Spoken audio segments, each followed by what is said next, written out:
Olá pessoal, tudo bem com vocês? Vamos começar mais uma aula. Agora vamos tratar de um assunto muito importante no processo do trabalho, que é a questão da execução de sentença, mais especificamente a questão dos embargos à execução. A fase de embargos à execução é aquela fase em que, ultrapassada a questão de mérito, a fase de conhecimento, o processo então transitou e julgado, acabaram-se todas as possibilidades de recurso, o processo então retorna à origem, né? Se foi o Tribunal Superior do Trabalho também, ele retorna à origem para executar, para cobrar o valor devido, seja valor devido a título de honorários, verbas trabalhistas em geral, enfim. Então, vamos iniciar agora o nosso papo, começando lá pelo artigo 876 da CLT, aquilo que já de antemão sugiro que você pare agora o vídeo, dê uma olhadinha no artigo, leia e releia para a gente poder então ter familiaridade com esse tema tão importante no processo do trabalho e tão importante agora aqui para a nossa aula. Então lá, o artigo 876 seguintes da CLT, ele é o dispositivo que vai regular a execução trabalhista. Porém, de forma subsidiária, quando houver omissão na CLT sobre o tema, nós vamos aplicar a Lei de Execução Fiscal, essa mesmo, a Lei 6.830 de 1980. E, se ainda assim tiver omissão, tem omissão na CLT, tem omissão na Lei de Execução Fiscal, aí sim que a gente vai aplicar o Código de Processo Civil. Então, veja bem, olha lá, diferentemente da fase de conhecimento, onde se aplica a regra processual prevista na CLT, quando não houver regra processual prevista na consolidação, se aplica de forma subsidiária, por força do artigo 769 da CLT, o Código de Processo Civil. Só que isso ocorre na fase de mérito, na fase de conhecimento. Quando o processo retorna e se inicia a execução de sentença, daí o CPC não é aplicado de forma subsidiária, sim de forma imediata. Ele vai ser aplicado de forma subsidiária aqui a Lei de Execução Fiscal para depois, então, aplicar o Código de Processo Civil. É assim que determina a nossa CLT. É isso que diz o artigo 889 da CLT, que diz que os trâmites e incidentes do processo de execução são aplicáveis naquilo em que não contravierem ao presente título os preceitos que regem o processo de executivos fiscais, que é a lei que acabamos de falar, para a cobrança judicial da dívida ativa da Fazenda Pública Federal. Mas quando o assunto é execução, gente, nós temos dois pontos: execução provisória e execução definitiva. Então, antes da gente falar propriamente dito dos embargos à execução, que é o que interessa aqui para efeito prático, para a prova de vocês, nós vamos ter que, primeiro, saber o que é execução provisória e o que é execução definitiva, porque isso pode se impactar e ter uma questão na sua peça processual a esse respeito. Então, olha lá, o que é execução provisória, gente? É quando há um recurso pendente de julgamento, ou seja, não houve ainda o trânsito em julgado da sentença condenatória ou da sentença que determinou uma obrigação de fazer.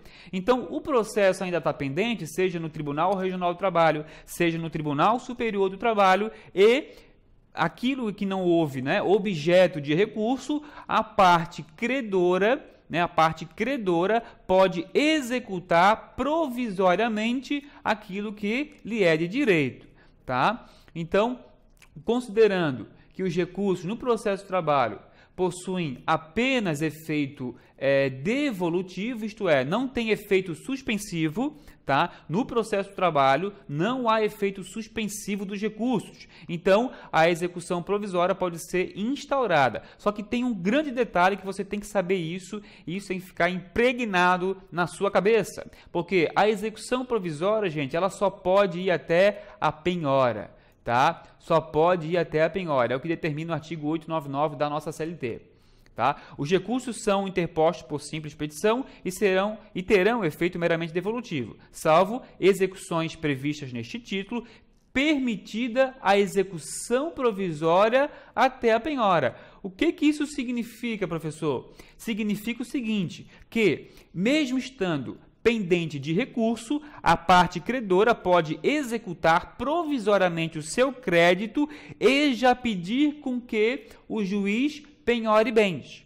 Mas o juiz só pode penhorar os bens, não pode, por exemplo, penhorar uma casa do executado e leiloar, vender e entregar o dinheiro para o exequente. Não pode fazer isso porque ainda tem recurso pendente de julgamento. Então, pode penhorar como forma de garantir a cobrança dos valores quando o processo retornar para a fase de execução. Então, indo até a penhora, sem problema nenhum, pode fazer e isso não fere direito líquido e certo do executado, da parte devedora, tá? Isso não fere direito líquido e certo, tá? Mas volta lá que eu quero mostrar para vocês isso aqui também, ó. A execução provisória, pessoal, ela sempre, tá? Sempre será requerida pela parte interessada. O juiz não vai poder executar ex officio. Tá? O juiz não pode executar de forma provisória de ofício. Ele sempre vai ter que ter, primeiro, um requerimento da parte interessada, do exequente. Tá? Se isso não acontecer, gente, nós não podemos ter uma execução provisória, que o juiz não pode executar. Até porque depois da reforma trabalhista, a partir do dia 11 de 2017, a gente sabe que o juiz não pode mais, né, por força da modificação da reforma, executar de ofício o crédito, né, instaurar a execução de ofício para então cobrar a dívida. É necessário, portanto, a manifestação do exequente. Tá? Quando o exequente não tiver advogado, aí sim a lei permite com que o juiz possa executar de ofício esses créditos, tá bom? Mas, só para destacar com vocês aqui, é sempre bom saber que quando for provisório, sempre tem que ser requerimento da parte, tá? E a definitiva, gente? Olha aqui na sequência. A definitiva é aquela que a gente já sabe, o próprio nome já sugere, é quando de fato houve o trânsito julgado e esgotou todas as possibilidades de recurso, o processo chegou ao TST, por exemplo, esgotaram-se todos os recursos lá no próprio TST e agora voltou para a origem para então cobrar. Então, a sentença e o acórdão tiveram o seu trânsito em julgado, então vamos iniciar a execução, tá? E olha aqui, aquilo que acabamos de falar, o artigo 878 da CLT fala que o início da execução poderá ser determinado de ofício pelo juiz nos casos em que as partes, no caso o credor, né, não estiver representada por advogado ou a requerimento do interessado, se houver algum interessado na execução, né, ou o interessado pleiteia ou o juiz de ofício, nos casos em que o reclamante não tiver advogado, também pode iniciar. Só assim, tá? O juiz não pode executar mais de ofício. Então, para memorizar, pessoal, olha lá. Para memorizar, isso é importante. Execução provisória. Transcorre até a penhora. Chegou na penhora, acabou a execução provisória. Espera o processo transitar em julgado para então começar a fazer os atos de venda, né? Leilão, praça, etc., para botar a mão na grana. Porque uma coisa é ganhar, outra coisa é levar. Então, primeiro a gente vai penhorar para depois converter isso em dinheiro, em din-din. Senão, não tem efetividade o processo. Mas na provisória só vai até a penhora, tá?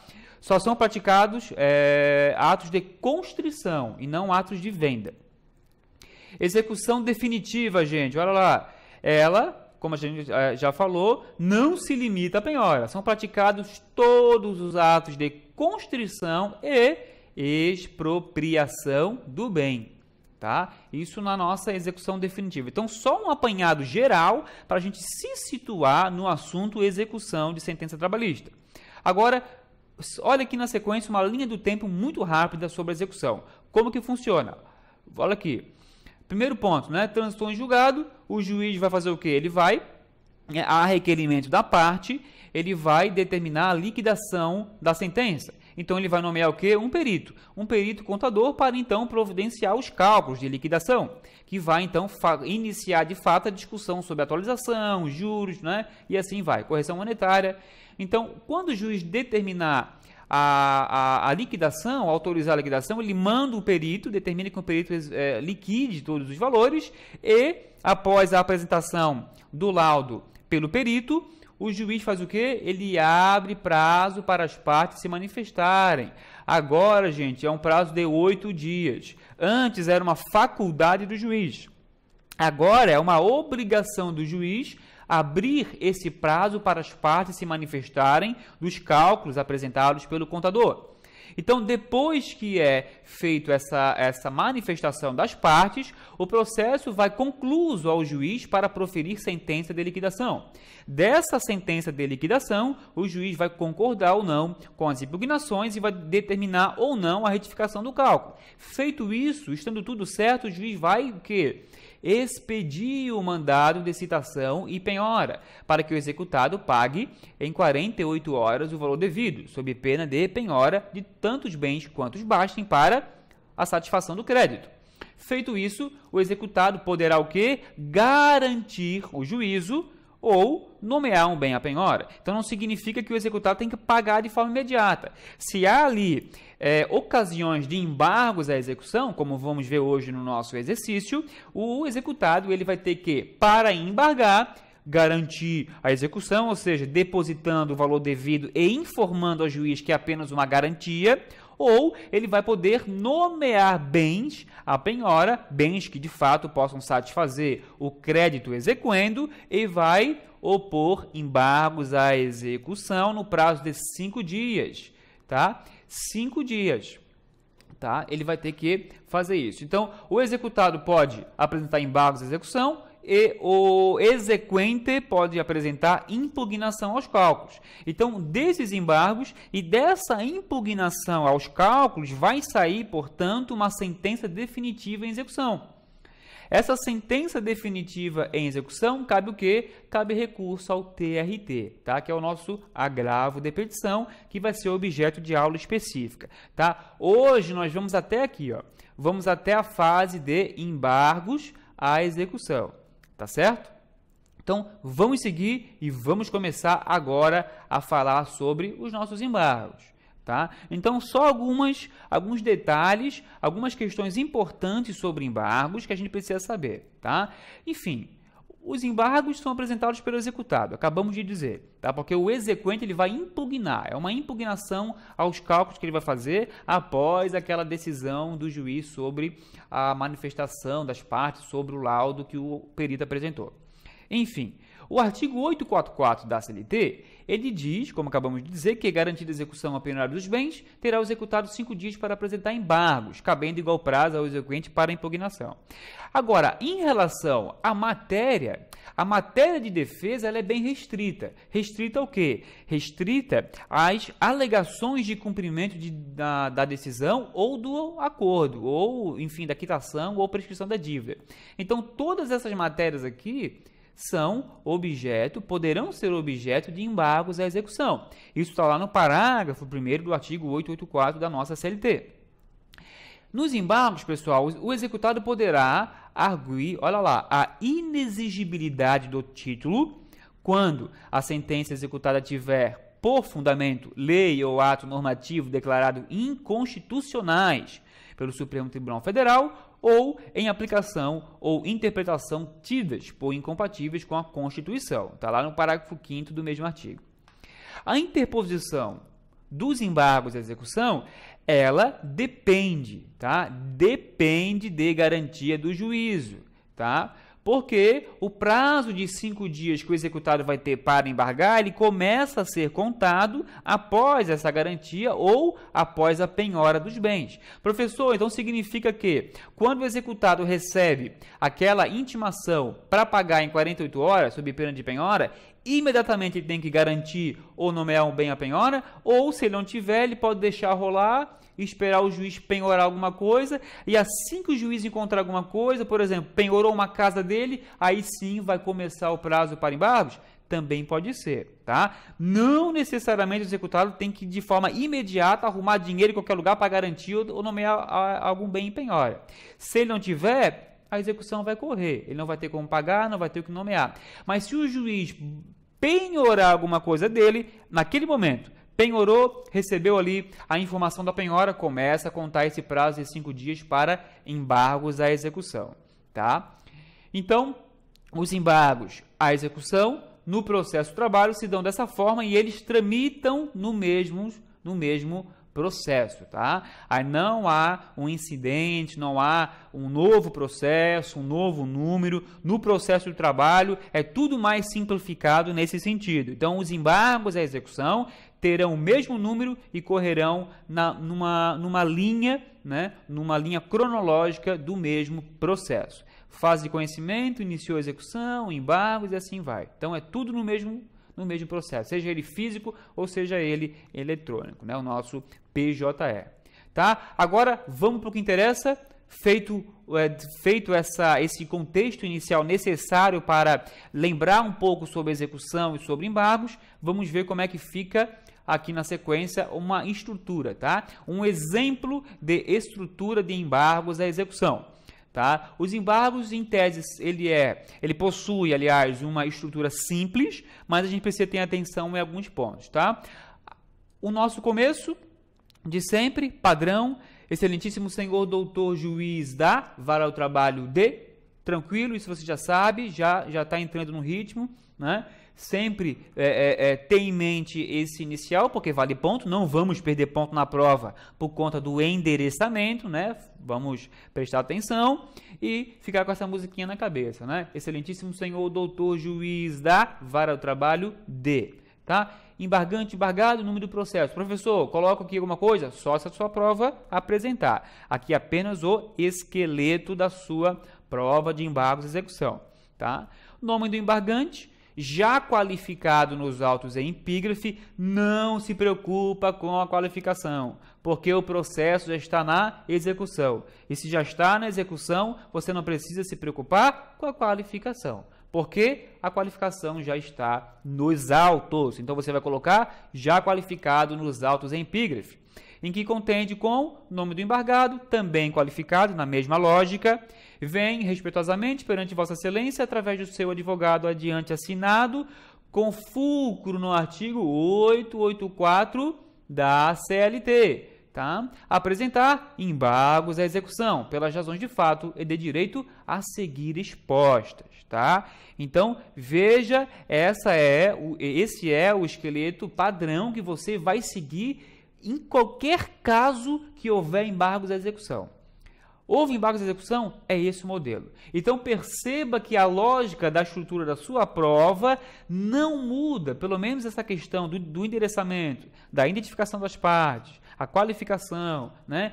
Não muda muito. Na verdade, só o que muda aqui é o nome, né, de embargante para embargado, que você vai colocar o nome das partes, então não muda, e a fundamentação, né? A fundamentação é outra e o nome da peça que você está apresentando, né? Evidentemente. Mas a estrutura em si é isso que você precisa saber. É essa estrutura que você precisa impregnar na sua mente para, então, não errar e ficar mais fácil a sua vida, tá bom? Mas seguindo lá, vamos ver o que a gente tem de mais para contextualizar sobre os embargos. Os fatos, gente, agora muda um pouquinho a estrutura, como a gente já tratou, né, em outra peça, porque é necessário, nos embargos, trazer um contexto, tá? Só um contextozinho inicial, não precisa exagerar.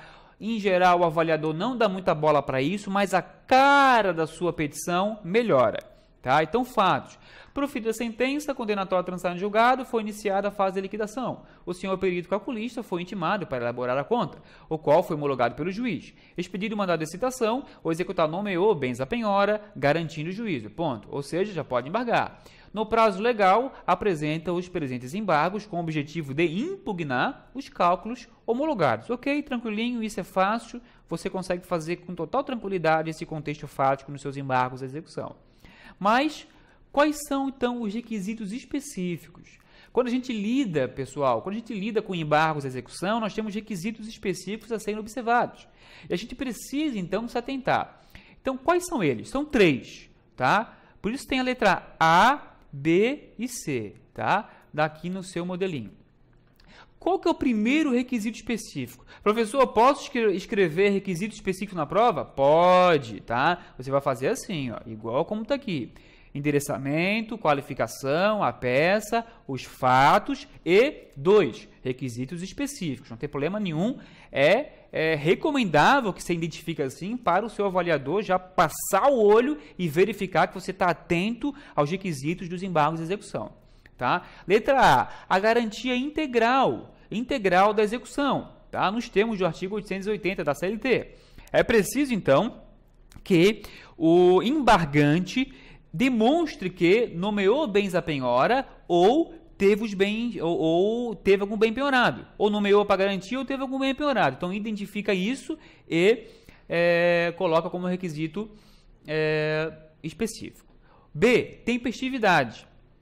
Os embargos são apresentados no prazo de 5 dias, contados da garantia do juízo, né? Aqui ficou, mas não tem problema. Observado o disposto no artigo 884 da CLT, tá?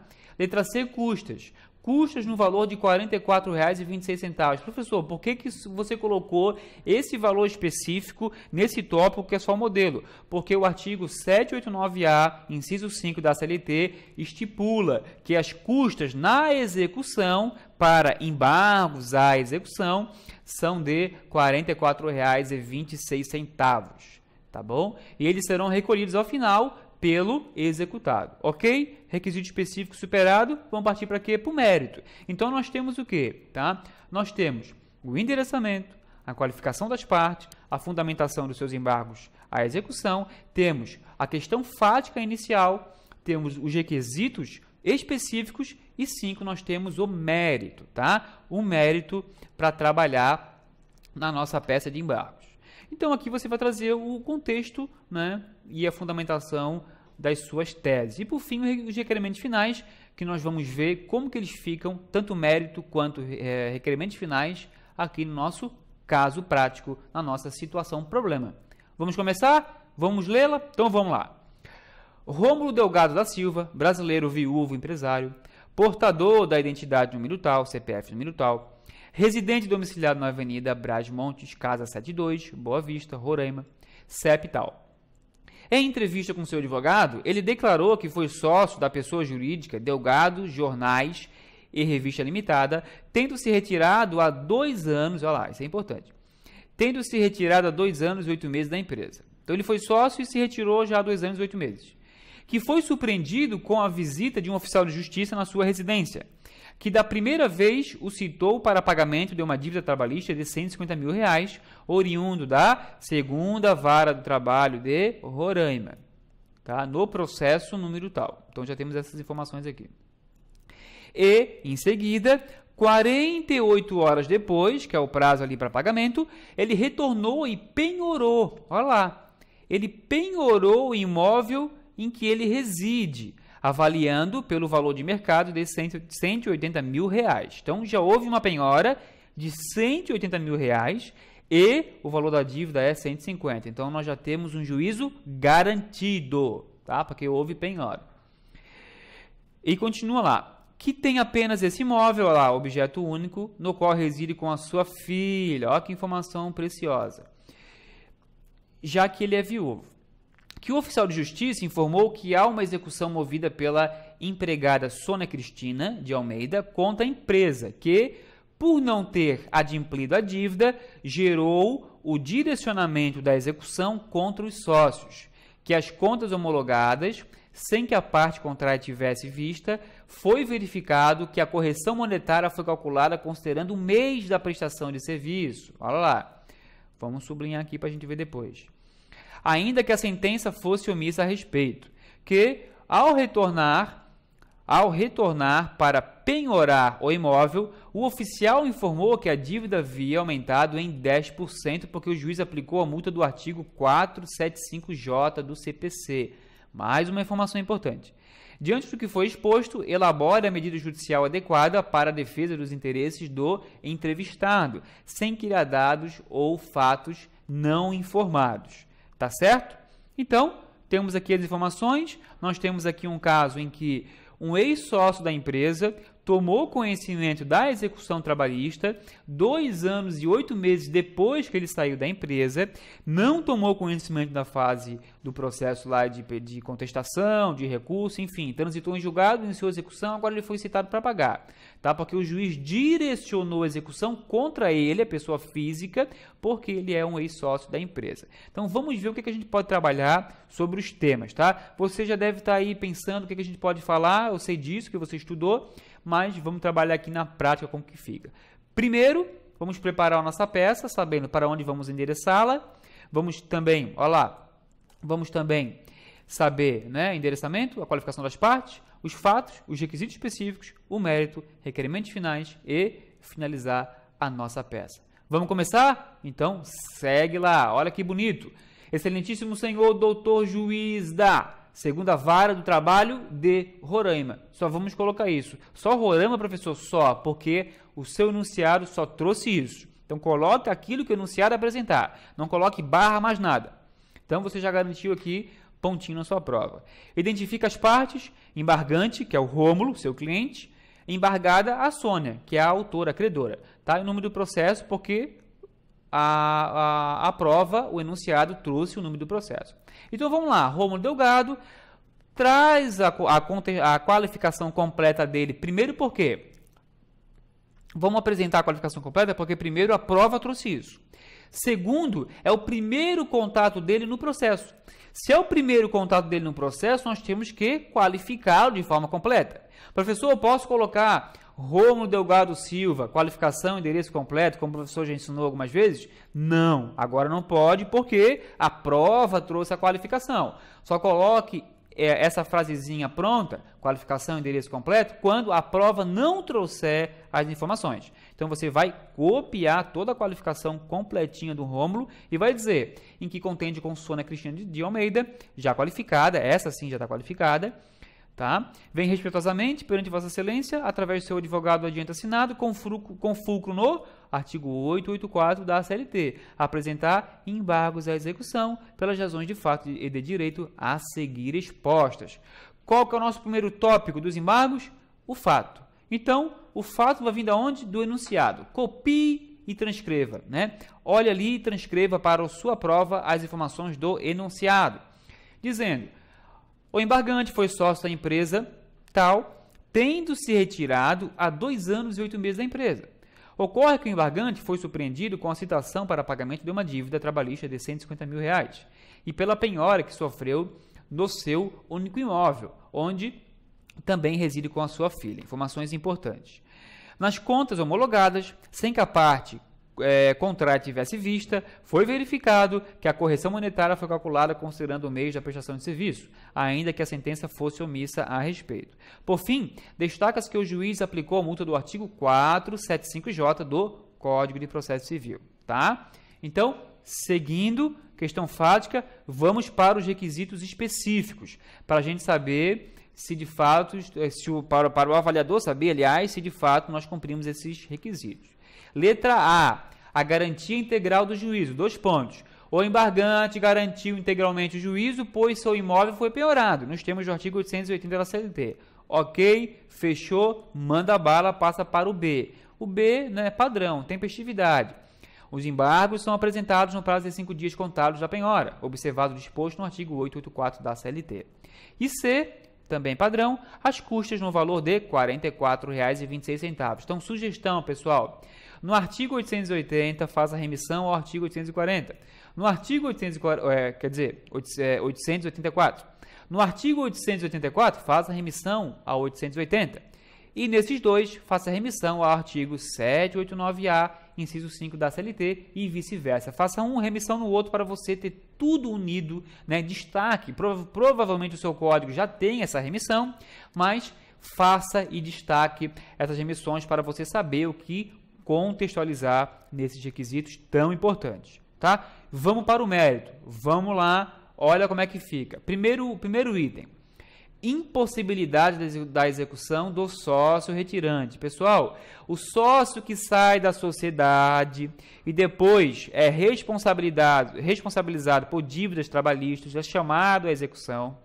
Enfim, todo sócio que se retira da sociedade é chamado de sócio retirante. Esse aqui é o nome juridicamente correto para você fazer referência a esse ex-sócio, tá bom? Então vamos trabalhar. Vamos dizer por que a execução não pode ser voltada contra ele. Primeiro, nosso padrão, né? Fato, fundamento e pedido. Quais são os fatos? O embargante foi sócio da empresa Delgado Jornais de Revista Limitada, tendo se retirado há 2 anos e 8 meses da empresa. Ponto. Ocorre que a presente execução foi direcionada contra o ex-sócio, tendo em vista que a empresa não adimpliu a dívida. Fato, ok? Parte para a fundamentação. Entretanto, nos termos do artigo 10A da CLT, o sócio retirante responde subsidiariamente pelas obrigações trabalhistas da sociedade relativa ao período em que figurou como sócio. Somente nas ações ajuizadas até 2 anos depois de averbada a modificação do contrato.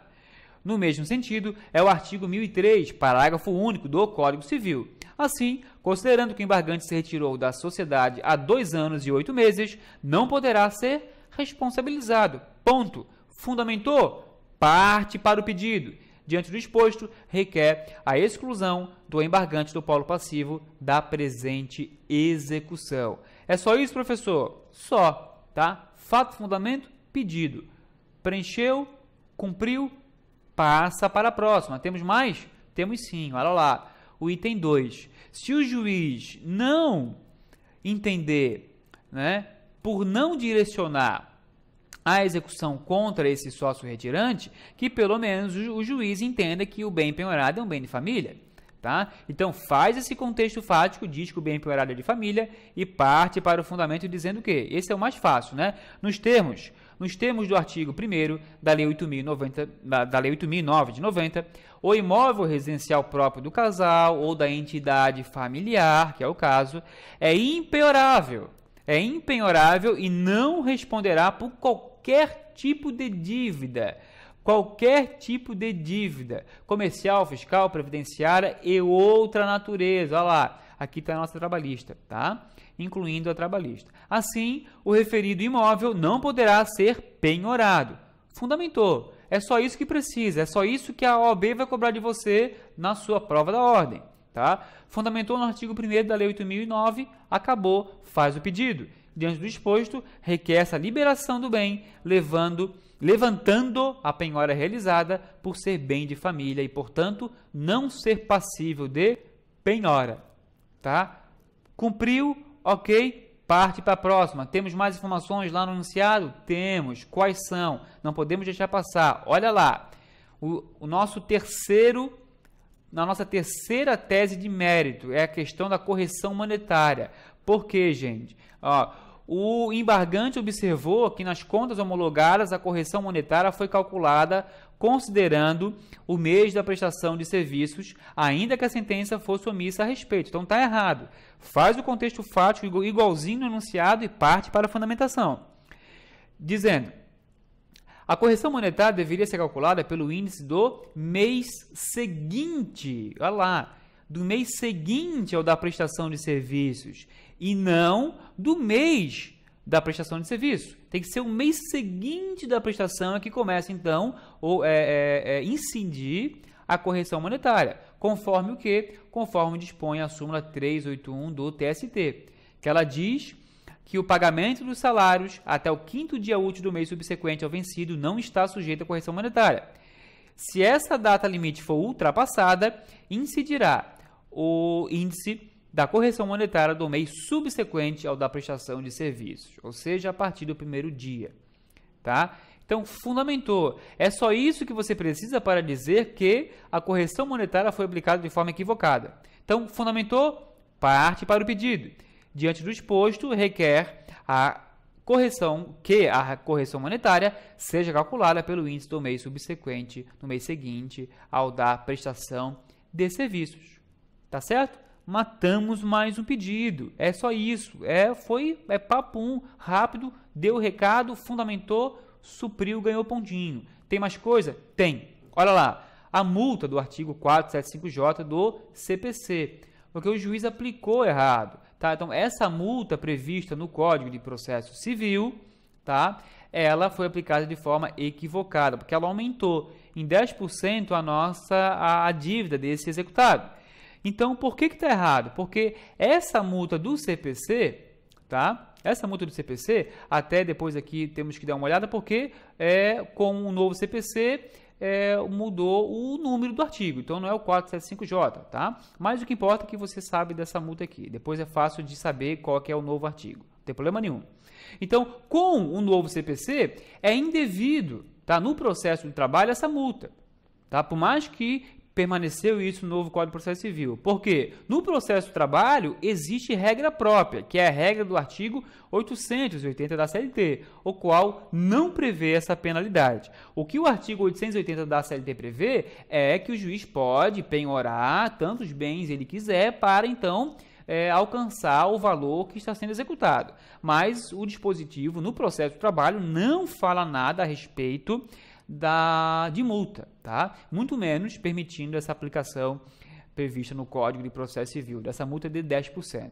Então, diante do exposto, requer-se a exclusão da multa aplicada pelo juiz, prevista no Código de Processo Civil, tá? Então, é só isso, fato, fundamento, pedido, acabamos todos os nossos pedidos e vamos então fazer os nossos requerimentos finais. Dizendo, diante do exposto, requer o embargante a sua exclusão do polo passivo da presente execução.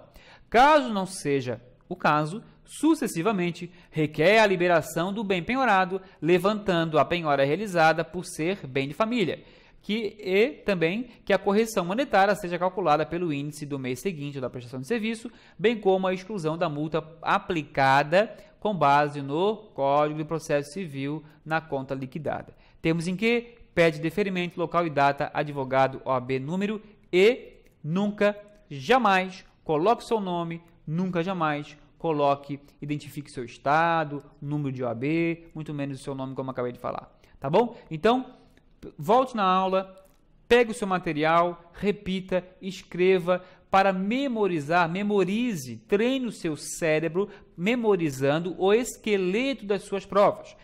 E também em relação à prova que acabamos de ver, que são os embargos de execução. Então, agora é hora de gastar energia, escreva, repita para memorizar e se dar bem na hora da sua prova. Tá certo? Espero vocês na próxima aula. Grande abraço!